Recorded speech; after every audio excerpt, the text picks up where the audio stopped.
Nathan leaned back in his chair, staring at the city skyline through the large office windows. The glass reflected the harsh light of the setting sun, casting long shadows across the room. It had been a good day, a typical day, one filled with meetings, contracts, and business deals. Everything he had worked for was within his grasp.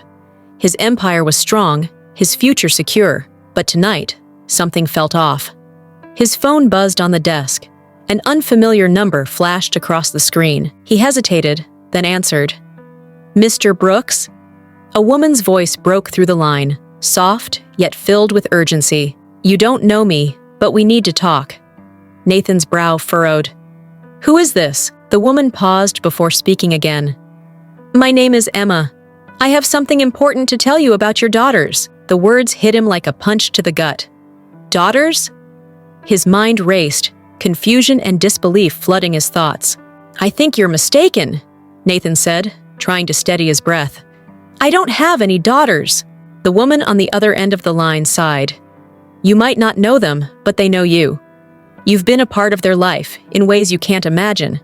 And now, it's time for you to face the truth." Nathan's heart began to pound. He had no idea what she was talking about, but the mention of daughters, his daughters, was enough to send his thoughts spiraling. "Emma," he repeated, his voice quiet. "Why now?" "Why tell me this now? You don't get to make those decisions," she replied sharply, but there was a hint of something else in her tone. A weariness, perhaps. "I didn't choose this, but I'm done hiding the truth." The silence on the line felt thick, heavy. Nathan's thoughts scrambled as the weight of the conversation sank in. Daughters? How could that be? His mind flashed back to the past. The relationships, the mistakes, the choices he had made. But none of it made sense. "Where are they?" he asked, before he even realized the words had left his mouth. His voice cracked slightly, betraying the uncertainty he was feeling. "You're not ready." Emma's voice softened, almost as if she were speaking to herself. "But you need to prepare for what's coming, Nathan. This isn't something you can run from." Nathan's fingers tightened around the phone. His thoughts raced again, but this time, a different kind of tension had built. Was she lying? Was this some sick game? Or was it possible that someone, was out there waiting for him? His daughters? "I'll be there tomorrow," he said, not giving himself a chance to second-guess the decision. His pulse was racing now, an unsettling mixture of fear, anticipation, and guilt filling him. The truth was out there, and no matter how he tried to deny it, the only way forward was to face it head-on. Nathan had never been one to back down from a challenge. His entire life had been built on overcoming obstacles, climbing the ladder of success, and taking control of situations. But this was different. When he walked into the coffee shop the next morning, his heart was hammering in his chest, not from excitement, but from an overwhelming mix of uncertainty and fear. He didn't know what he was walking into. He didn't know what this woman, Emma, had in store for him. The smell of freshly brewed coffee filled the air as he scanned the room. It was quiet, a place where people lost themselves in the hum of their own thoughts. Emma was already sitting at a corner table, her back to the wall, her eyes fixed on the door as if she had been waiting for him. Nathan's feet felt heavy as he approached, his palms sweating. He had no idea how to even start this conversation. When she saw him, Emma's expression didn't shift much. She simply gestured to the empty chair across from her. Nathan sat down, not bothering with pleasantries. There were no more games, no more posturing. Whatever this was, it was bigger than any boardroom confrontation he had ever experienced. "I'm here," he said, his voice rough. "Now tell me what this is all about. Why are you telling me I have 2 daughters?" Emma leaned back, folding her arms. She wasn't looking at him directly. Her gaze was distant, almost like she was trying to work out her own emotions before she could speak. After a long pause, she finally met his eyes. "Because it's time for you to know. Your daughters, Nathan, they've been growing up without you, and they deserve to know the truth about who you are." The words hit him like a sledgehammer, each one breaking through his carefully constructed facade. His mind raced again, trying to piece together what Emma was saying. "Why didn't you tell me sooner?" Nathan's voice was tight, his throat closing with frustration. "If you knew about them, why didn't you come to me earlier?" Emma exhaled sharply. It wasn't my choice to keep this from you. But when you disappear, when you leave people behind, you can't just waltz back in when it suits you. Life doesn't work like that, Nathan. He wanted to argue, wanted to push back, but something in her voice made him pause. She was right. His decisions had consequences, and those consequences were standing right in front of him. So what happens now? He asked, his voice steady but tinged with uncertainty. Do I just meet them and everything's fine? Is it really that simple? No, Emma replied, shaking her head. Nothing about this is simple. They're just girls. They don't know you. They don't know why you weren't there. And I can't just hand them over to you and pretend everything is okay. Nathan leaned forward, his voice softer now. I'm not asking for you to just hand them over. I'm asking for a chance to get to know them, to prove to them that I can be a part of their lives. Emma studied him for a moment, her gaze searching, her lips pressed together. It was clear she didn't trust him, not yet anyway. And who could blame her? You'll need to earn that, she said finally. It won't be easy. The girls are different. Sophie's young. She wants to believe in you, I think. But Claire, she's been through more. She's been hurt, Nathan. And it's not just going to disappear because you decided to show up. His heart sank at the mention of Claire. He hadn't even met her yet, but already he could feel the weight of the situation. I don't expect anything from them. I just want a chance, Nathan said quietly, to prove I'm here to stay. For them. For you. Emma was silent for a long time, her gaze never leaving him. When she finally spoke, her voice was softer, though still guarded. Then prove it, she said, standing up. They're at the park tomorrow. You'll meet them there.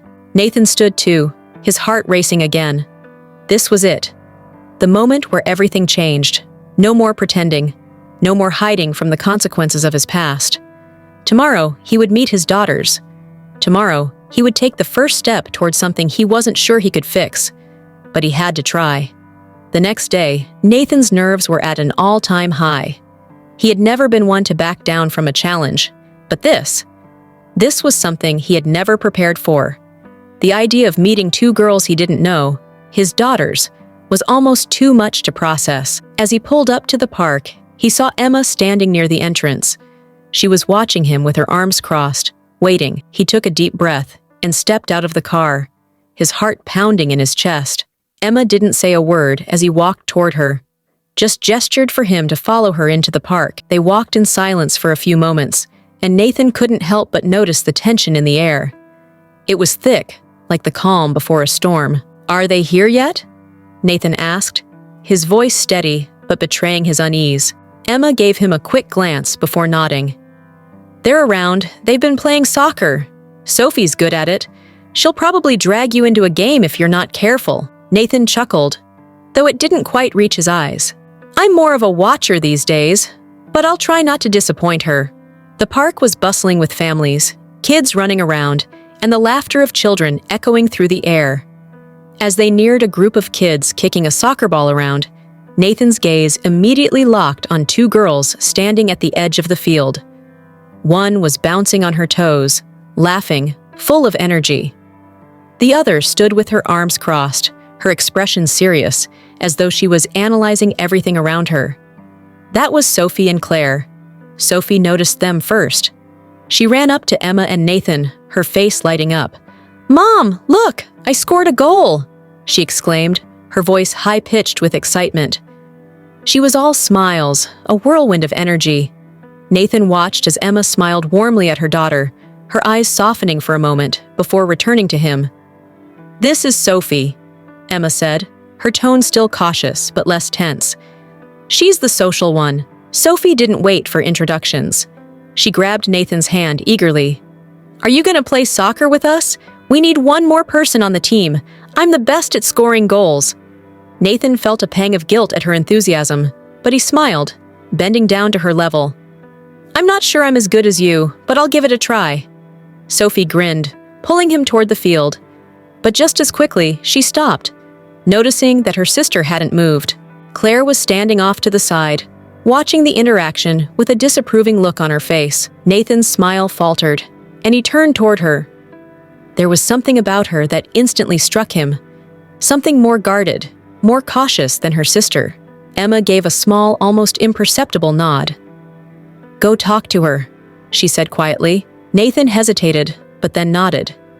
He walked over to Claire, who was still watching them, her arms crossed tightly over her chest. She didn't move or acknowledge him as he approached, and for a moment, Nathan wondered if he should just walk away. But then he remembered Emma's words. This wasn't going to be easy. He wasn't going to get anywhere if he gave up too soon. "Hey," Nathan said softly, stopping a few feet away from her. "I'm Nathan. I know we haven't met before, but I wanted to say hello." Claire didn't respond immediately. She just stared at him, her face unreadable. Finally, she spoke, her voice flat. "Why are you here?" Nathan swallowed, feeling the weight of her words. "I'm here because I want to get to know you and Sophie. I want to be a part of your lives." Claire raised an eyebrow, skeptical. "Why now?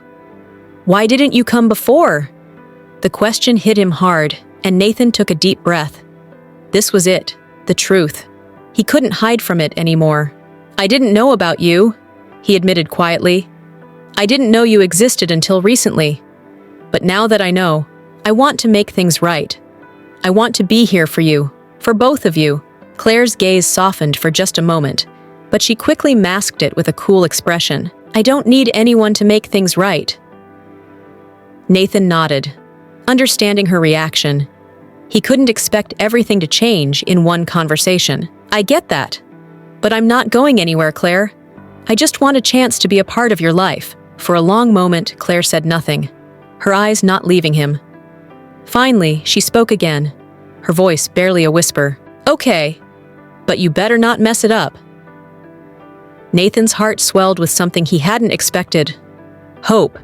Maybe this wasn't going to be easy, but it was a start. As he turned back to the field to join Sophie, he couldn't help but smile. The path ahead was unclear, but for the first time in a long while, he felt like he was headed in the right direction. Days passed, and with each one, Nathan found himself growing more invested in the idea of becoming a part of Sophie and Claire's lives.